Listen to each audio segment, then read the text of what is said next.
কালকে সকাল থেকে শুরু করেন, কালকেই বরকত দেখা শুরু করবেন। দেরি করেন না যে হুজুর না 3 দিন পরে, না না, আগামীকাল থেকেই শুরু করেন, আগামীকাল থেকেই বরকত দেখা শুরু করবেন। মানে কালকে থেকে শুরু করবেন, দেরি করেন না। মুসলিম শরীফের 796 নাম্বার হাদিসটা মন দিয়ে শোনেন। একজন সাহাবার নাম আপনারা একটু কষ্ট করে মনে রাখবেন, যেন ভবিষ্যতে সবাই শোনাইতে পারেন বর্ণনাটা। গল্প আকারে হাদিসটা আপনাদের শোনাই দিবেন। সাহাবার নাম উসাইদ ইবনে হুজাইর। পুরাটা মনে রাখা দরকার নাই, শুধু মনে রাখেন উসাইদ। বলেন তো কি নাম? উসাইদ। এই উসাইদ রাদিয়াল্লাহু তাআলা আনহু বলেন, এক রাতে আমি আমার ঘোড়ার আস্তাবলের মধ্যে কোরআন পড়ছিলাম। আমার ছেলের নাম ইয়াহইয়া। এই ইয়াহইয়া পাশে শোয়া।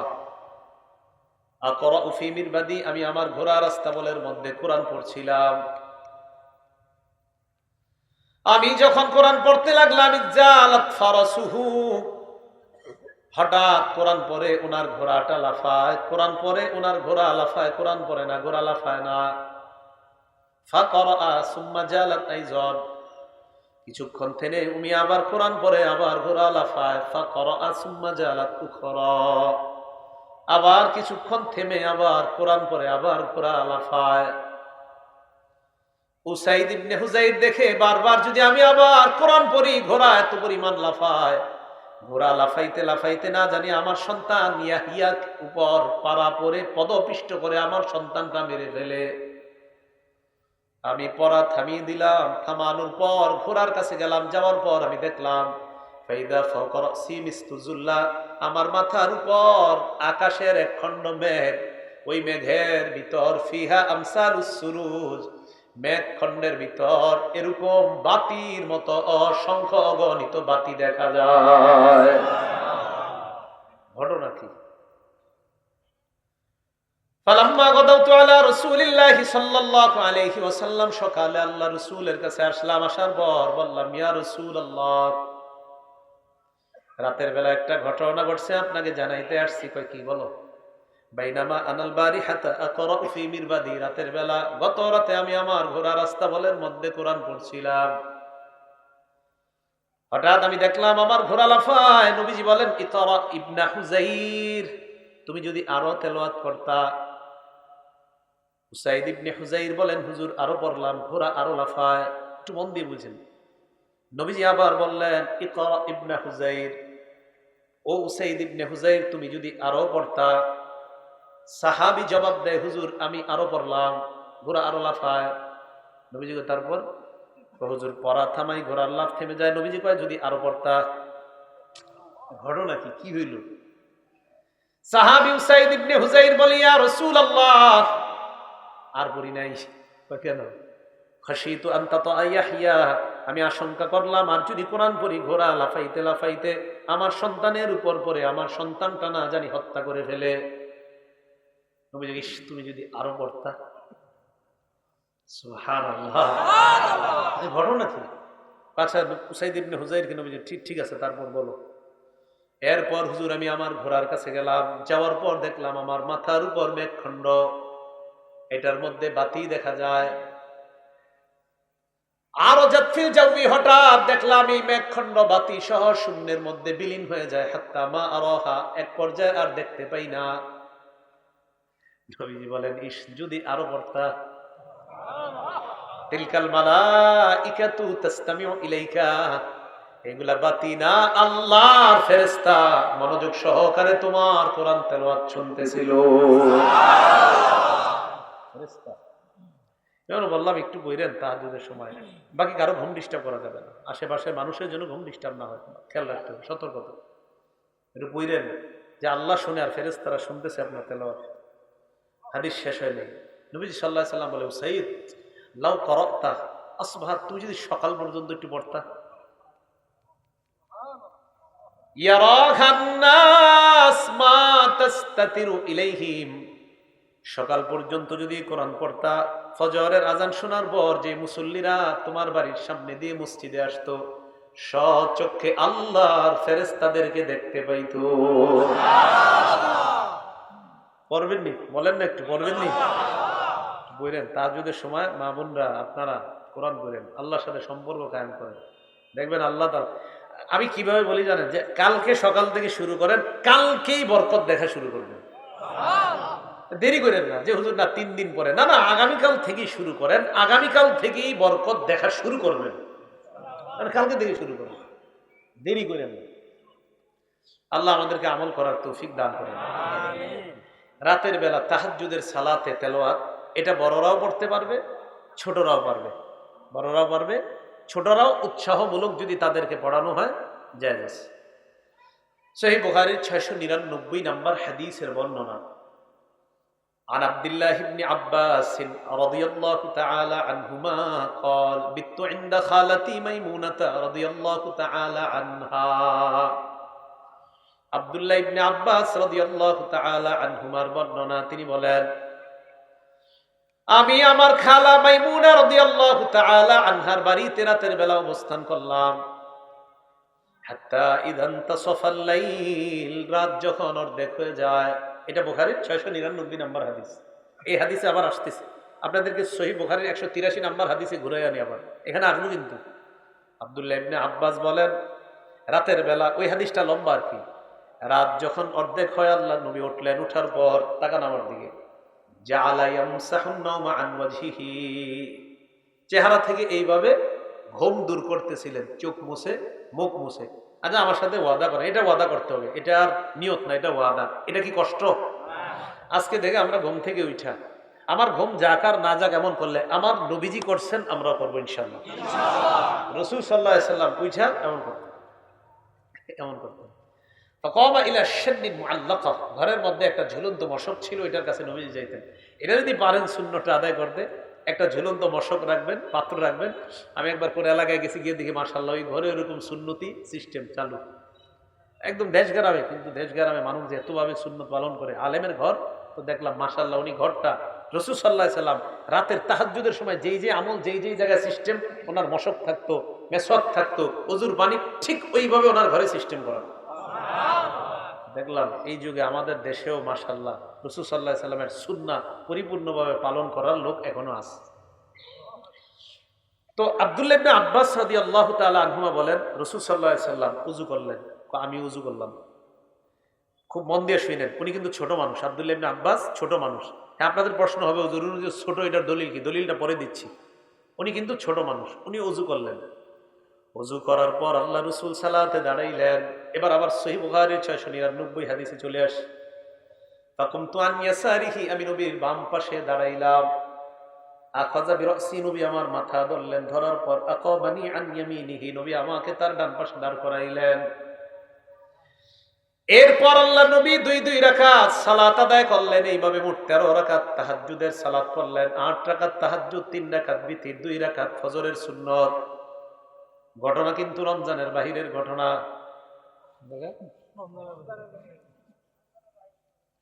আল্লাহ, না না, রমজানের বাহিরে এটা হয়েছে। ফজরের আগে যে সুন্নত, ওই তাহাজ্জুদ বিতির সুন্নত, মোট কয় রাকাত পড়ছে? 13 রাকাত। আল্লাহ বুঝার তৌফিক দান করেন।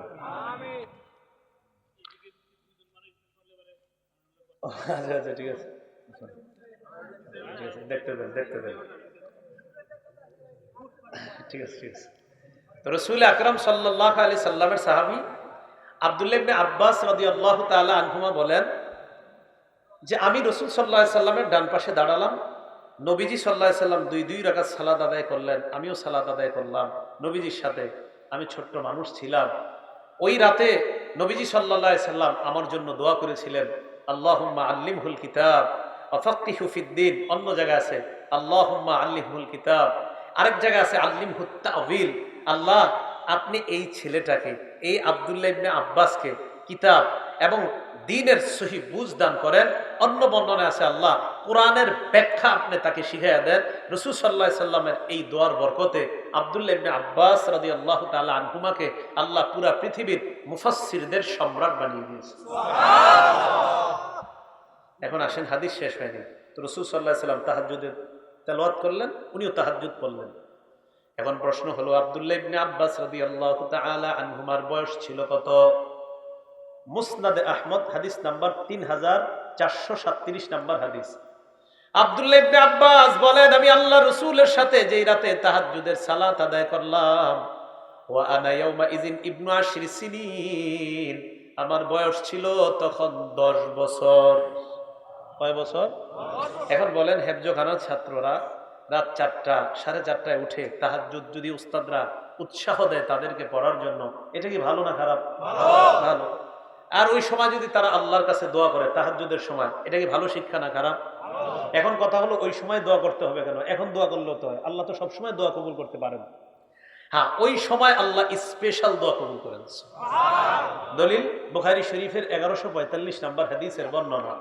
قال رسول الله صلى الله عليه وسلم ينزل ربنا تبارك وتعالى الى السماء الدنيا في كل ليله, আল্লাহ পাক রব্বুল আলামিন প্রত্যেক রাতে হিনা ইয়াবকা সুলুসুল লাইলিল আখির, রাতের শেষ তৃতীয়াংশে আল্লাহ পাক প্রথম আসমানে প্রত্যেক রাতে আসে শুধু বান্দাদেরকে দেওয়ার জন্য। এখন আপনারা রাত 4টার দিকে উঠে আল্লাহর দরবারে কোরআন তেলাওয়াত করলেন, তাহাজ্জুদে কিছু তেলাওয়াত করলেন, করার পর যদি আল্লাহর কাছে আপনি হাত উঠায় বললেন, আল্লাহ মেয়েটার বিয়ে হয় না, কত ঘটক ধরলাম কাজ হয় না, দেখেন কেউ কিন্তু দেখতেছেন আপনাদের আশেপাশে, সব ঘুমায়, সব ঘুমাইতেছে, আর আপনি আল্লাহর আল্লাহ এইভাবে বললেন, এইভাবে মান অভিমানে বললেন, আল্লাহ আমি আর আপনি ছাড়া তো কেউ নাই, সবাই তো ঘুমাইতেছে, আল্লাহ আমি তাহাজ্জুদে তেলাওয়াত করলাম মাবুদ তোমারে খুশি করার জন্য, আমার মেয়েটার বিয়ে হয় না, আল্লাহ আপনি চাইলে খুব দ্রুত এটার ব্যবস্থা হয়ে যাবে, আল্লাহ খুব দ্রুত ব্যবস্থা করে দেন। আরে আল্লাহ তোয়া কবুল করবে না তো কে করবে বলেন? তো আল্লাহ বলে, মাইয়াদউনি ফাস্তাজিব লা, কে আছো ডাকো আমাকে। প্রথম আসমানে এসে বলতেছে, আরে ডাকো আমি তোমার ডাকে সাড়া দিব, ডাকো আমি তোমার ডাকে সাড়া দিব। এরপর বলে, মাইয়াসআলুনি ফাউতিয়া, আমার কাছে চাও আমি তোমাকে দিব। এরপর বলে, ওয়ামাইয়াস্তাগফিরুনি, ক্ষমা চাও, ফাগফির লা, আমি তাকে ক্ষমা করে দিব। এটা আল্লাহ বলেন। দোয়া করার পর মনে রাখবেন, আপনার দোয়া কবুল হওয়ার পদ্ধতি 3টা। জোরে বলেন কয়টা? 1 নাম্বার, ইম্মা আইয়ু আজ্জিলাল্লাহু লাহ, দুনিয়াতে নগদ আল্লাহ কবুল করবে দুনিয়াতে। 2 নাম্বার, আও আইয়াদখিরা লাহু ফিল আখিরা, কবুল না করে আখিরাতের জন্য আল্লাহ এটা জমা করে রাখবে, আখিরাতের জন্য জমা করে রাখবে।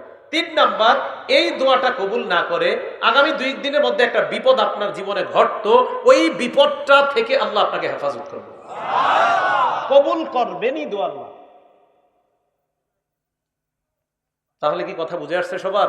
এই জন্য দোয়া খুব বেশি করা আল্লাহর কাছে, আল্লাহ তৌফিক দান করেন। তো বলছিলাম 1145 নম্বর হাদিস, আল্লাহ আমাদেরকে ডাকে, আসো আমার কাছে দোয়া করো। তো রাতের বেলা তাহাজ্জুদের সালাত পড়ে আল্লাহর কাছে দোয়া করা এইভাবে। আরেকটা হাদিস মনে রাখবেন, সহিহ বুখারীর 413 নম্বর হাদিস। ক্বালা রাসূলুল্লাহ সাল্লাল্লাহু আলাইহি ওয়াসাল্লাম, নবীজি বলেন, কোন বান্দা যখন নামাজের মধ্যে থাকে, ইউনাজি রব্বা, আল্লাহর সাথে চুপে চুপে নিভৃতে কথা বলতে থাকে, চুপে চুপে নিভৃতে কথা বলে। এই কথাটা মনে রাখবেন। এখন রাত 3টা 4টায় কিন্তু সবাই ঘুমায়, ওই টাইমে আল্লাহর সাথে কথাটা কিন্তু আপনার চমৎকার হবে। হ্যাঁ, ওই টাইমে নিভৃতে চুপে চুপে আলাপটা কিন্তু একটু খুব ভালোভাবে হবে। আমি ওনার সাথে একটু কথা বলবো, ভাই আপনার সাথে একটু কথা বলবো, এখন কেউ নাই, চলেন এখনই বলি। তো ঠিক আছে বলেন। আশেপাশে মানুষ ডিস্টার্ব করবে না, না ওই সময় 3টা 4টায় কেউ ডিস্টার্ব করবে না, আশেপাশে পুরো চুপচাপ, সব চুপ, আল্লাহ আমি আর আপনি একটু নিভৃতে কথা বলেন। হাদিসে রাসূল সাল্লাল্লাহু আলাইহি সাল্লাম, সহিহ বুখারী 413, সহিহ বুখারী 416, নবীজি বলেন, যখন নামাজে থাকো আল্লাহর সাথে চুপে চুপে নিভৃতে তোমার কথা চলতে থাকে। সুবহানাল্লাহ। তাহলে রাতের তাহাজ্জুদ আর রাতে তাহাজ্জুদে তেলাওয়াত করব তো ইনশাআল্লাহ। আল্লাহ তৌফিক দান করেন। আমিন। সহিহ বুখারীর 5030 নম্বর হাদিস, এটা মজার হাদিস, শোনাবনি। নবীজি সাল্লাল্লাহু আলাইহি সাল্লামের কাছে এক মহিলা আসছে, আসার পর বলে, ইয়া রাসূলুল্লাহ ওয়াহাবতু লাকা নাফসি, আমি নিজেকে আপনার কাছে বিয়ের প্রস্তাব দিলাম। আম্মা জান আয়েশা সিদ্দিকা রাগ হয়ে যেতেন, মহিলারা এরকম এসে বললে রাদিয়াল্লাহু তাআলা আনহা। এখন এক মহিলা এসে বললেন, আমি আপনার কাছে আমাকে বিয়ের প্রস্তাব দিলাম, আমি আপনাকে আমার কাছে, আমি নিজেকে আপনার কাছে হেবা করে দিলাম, দান করে দিলাম। তো নবীজি সাল্লাল্লাহু আলাইহি সাল্লামকে আল্লাহ 4টার অধিক বিয়ে করার বৈধতা আল্লাহ দিয়েছেন নবীজিকে সাল্লাল্লাহু আলাইহি সাল্লাম। তো নবীজি সাল্লাল্লাহু আলাইহি সাল্লাম তার কথা শুনে নিচের দিকে তাকিয়ে রইলেন। ওই জায়গায় এক সাহাবা ছিলেন, উনি ছিলেন, এক সাহাবী ছিলেন গরিব। আমি মাঝে মাঝে সাহাবা বলে ফেলতেছি, তো মনে রাখবেন, সাহাবা মানি অধিক সাহাবা, সাহাবী মানি একজন। তো অনেক সময় একজনের ক্ষেত্রে সাহাবা বলে ফেলতেছি বারবার, ঠিক হচ্ছে না কথাটা। একজন মানে সাহাবি, আর সাহাবা মানে বহু বছর, অনেক সাহাবা, বারবার ভুলটা হয়ে যাচ্ছে। তো নবীজির সাহাবি ওখানে একজন বসা, ওই সাহাবি দাঁড়িয়ে বললেন, ইল্লাম ইয়াকুন ফিহা হাজা, হুজুর এই মহিলার ক্ষেত্রে যদি আপনার কোনো আগ্রহ না থাকে, জাউবিজনিহা, আমার কাছে আপনি বিয়ে দিয়ে দেন, আমার কাছে বিয়ে দিয়ে দেন। তো রাসূল আকরাম সাল্লাল্লাহু আলাইহি সাল্লাম বললেন, মোহরানা আছে তোমার কাছে? দেখেন সাহাবারা আরে কেমন জীবন ছিল। ভাই লা ওয়াল্লাহি ইয়া রাসূলুল্লাহ, আল্লাহর কসম হুজুর মোহরানা দেওয়ার মতো কিচ্ছু নেই। রাসূল আকরাম সাল্লাল্লাহু আলাইহি সাল্লাম বললেন, ইযহাব ইলা আহলিক, বাসায় যাও, ফানজুর হাল তাজিদু ইনদাকা মিন শাই ওয়ালাউ খাতিমাম মিন হাদিদ, দেখো বাসায় গিয়ে লোহার একটা আংটিও যদি হয় নিয়ে আসো, বিয়ে দিয়ে দিই। সাহাবী বাসায় গেলেন, যাওয়ার পর তালাশ করে এটাও পায় না। রাসূলের কাছে আসলেন, আসার পর বললেন, ইয়া রাসূলুল্লাহ, বাসায় গিয়েছি, আমি তালাশ করে কিছু পাই না হুজুর, আমার সম্পদ বলতে ইল্লা ইজারি হাদা,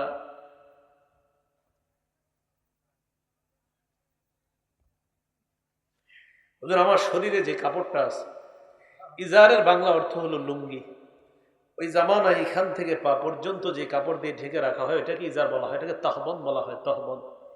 বর্তমানে আরবরাও দেখবেন পরে এতটুকু কাটা হাতা পা পর্যন্ত পরে। রাসূল সাল্লাল্লাহু আলাইহি সাল্লামকে বলতেছে, হুজুর এই কাপড়টা ছাড়া আমার আর কিচ্ছু নেই। নবীজি সাল্লাল্লাহু আলাইহি সাল্লাম বললেন, তাহলে বিয়ে দেই কিভাবে? এটা দিয়ে যদি মোহরানা দেই তুমি কি পরবা? বিয়ে হবে না। হঠাৎ নবীজি ডাক দিলে, শোনো, তোমার কাছে কি কোরআনের কিছু আছে? কোরআনের কিছু পারো? ভাই কোরআন মানুষের সম্মান বাড়ায়, কোরআন মানুষের মর্যাদা বাড়ায়। কোরআন কালকে থেকে আজকে বাসায় যাওয়ার সময় কোরআন তেলাওয়াত শুরু করে দেন, আজকে থেকে আপনার মর্যাদা বাড়া শুরু হবে।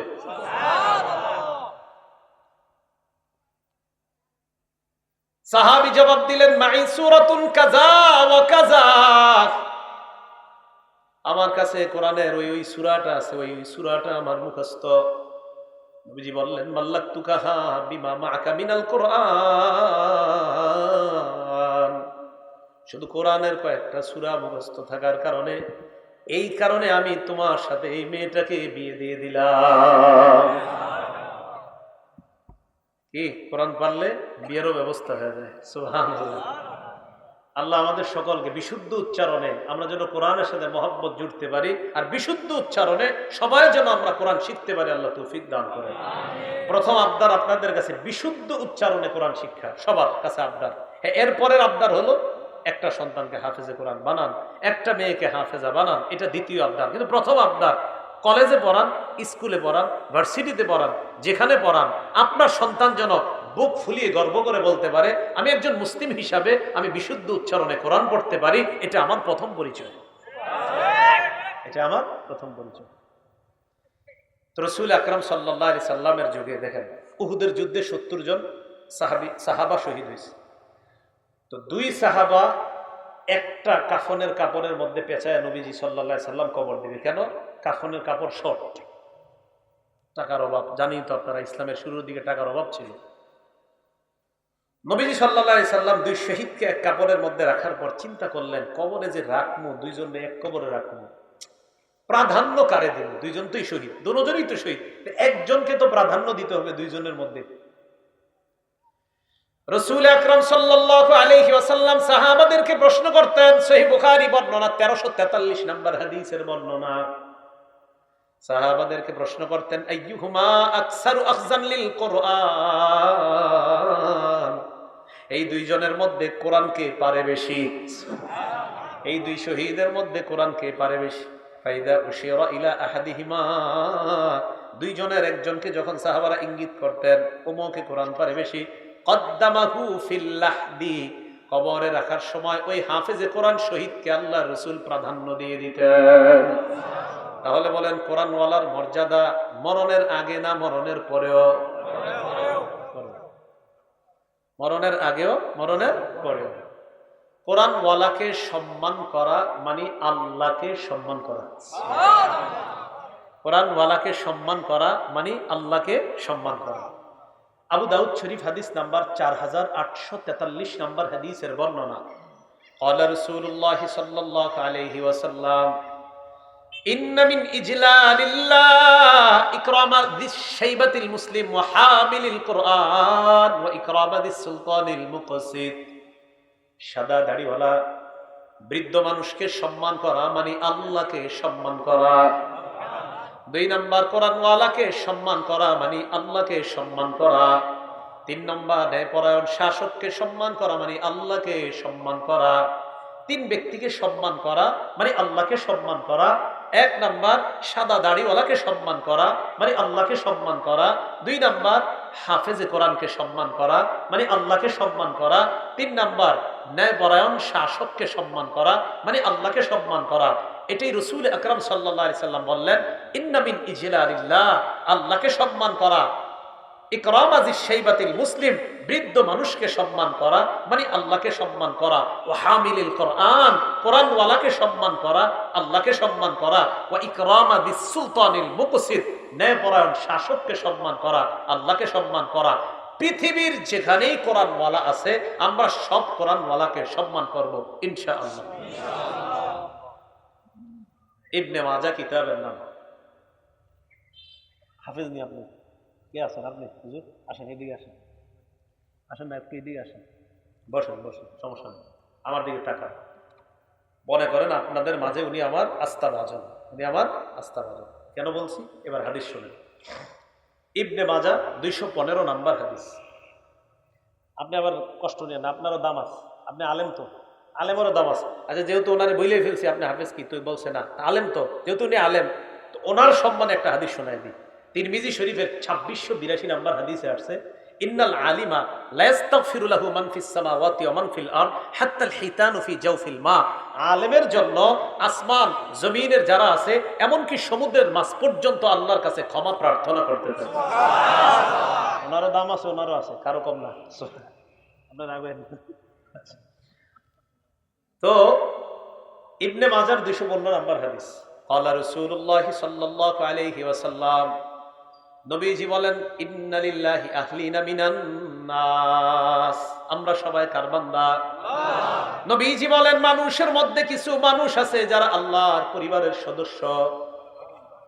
সাহাবারা প্রশ্ন করলেন, মান হুম ইয়া রাসূলুল্লাহ, তারা কারা?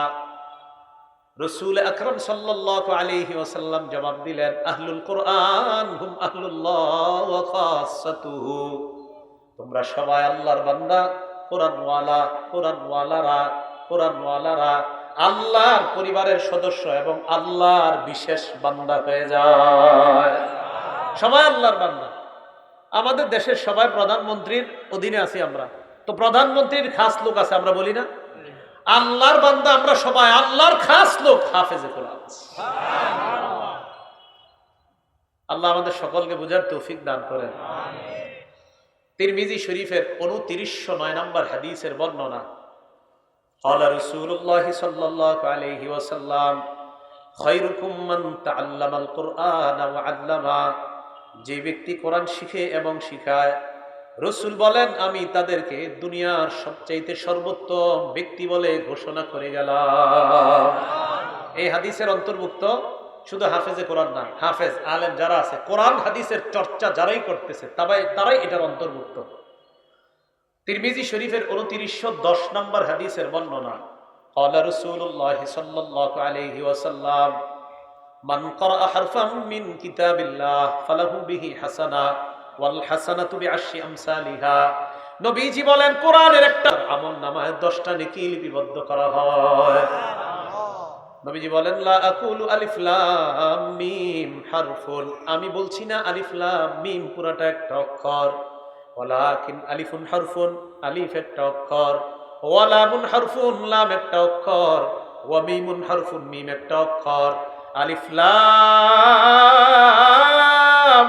মিম যখন আমরা পড়ি, উস্তাদ পড়ায় পড়ো আলিফ লাম মিম, ছাত্ররাও পড়ে আলিফ লাম মিম, উস্তাদ আবার পড়ায় আলিফ লাম মিম, ছাত্ররা আবার পড়ে আলিফ লাম মিম, উস্তাদ 10 বার পড়ায়, ছাত্ররাও 10 বার পড়ে। গুণ করেন, অঙ্ক করেন, এই যে উস্তাদ 10 বার পড়ায়, ছাত্ররা 10 বার পড়ে, প্রত্যেকের আমলনামায় 300টা সওয়াব লিপিবদ্ধ হয়ে গেছে। 300 না, 3 × 30, তাহলে আপনার 10 বার হইলে হ্যাঁ 300 তো হচ্ছে, 300টা সওয়াব হয়ে যাচ্ছে। তাহলে এই যে বক্তব্যে যে হুজুরা পড়াইতেছে আলিফ, ছাত্রও কয় আলিফ, বা বাচ্চাও কয় বা, এই যে দেখেন 24টা ঘন্টা সাকিনা আসমান থেকে নাজিল হইতেছে। ও সাকিনা যে নাজিল হয় এটার দলিল আছে একটা, মুসলিম শরীফের 2699 নম্বর হাদিস। قال رسول الله صلى الله عليه وسلم ما اجتمع قوم في بيت من بيوت الله, আল্লাহর কোন ঘরে বান্দারা যখন একত্রিত হয়ে যায়, ইয়াতলুনা কিতাবাল্লাহ, উদ্দেশ্য 1 নাম্বার আল্লাহর কোরআন তেলাওয়াত করবে, 2 নাম্বার ওয়ায়াতাদারাসুনাহু বাইনাহুম, আপসে কোরআন শিখবে শিখাবে, ইল্লা নাযালাত আলাইহিমুস সাকিনা, তাদের উপর আসমান থেকে প্রশান্তি সাকিনা অবতীর্ণ হয়, ওয়াগাশিয়াতহুমুর রাহমা, রহমত তাদেরকে ঢেকে নেয়, ওয়াহাফাতহুমুল মালাইকা, আল্লাহর ফেরেশতারা তাদেরকে বেষ্টন করে নেয়। এই জন্য ঈর্ষা করবেন 2 ব্যক্তিকে।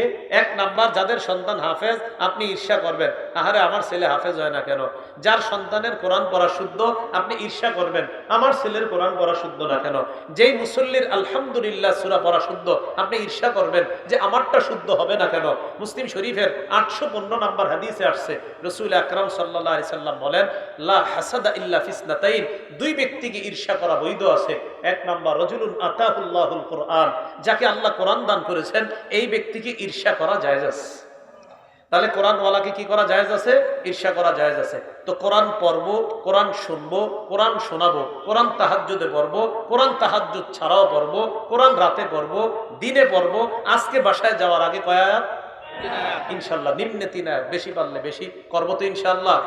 আমরা কেউ উঠবো না, আল্লাহ তৌফিক দান করেন, বলি আমিন। কিছুক্ষণের মধ্যে দোয়া হয়ে যাবে, আমরা উঠবো না।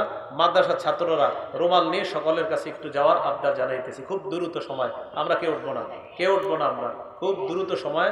ছাত্র ভাই যারা আছেন আপনারা সবার কাছে একটু যান।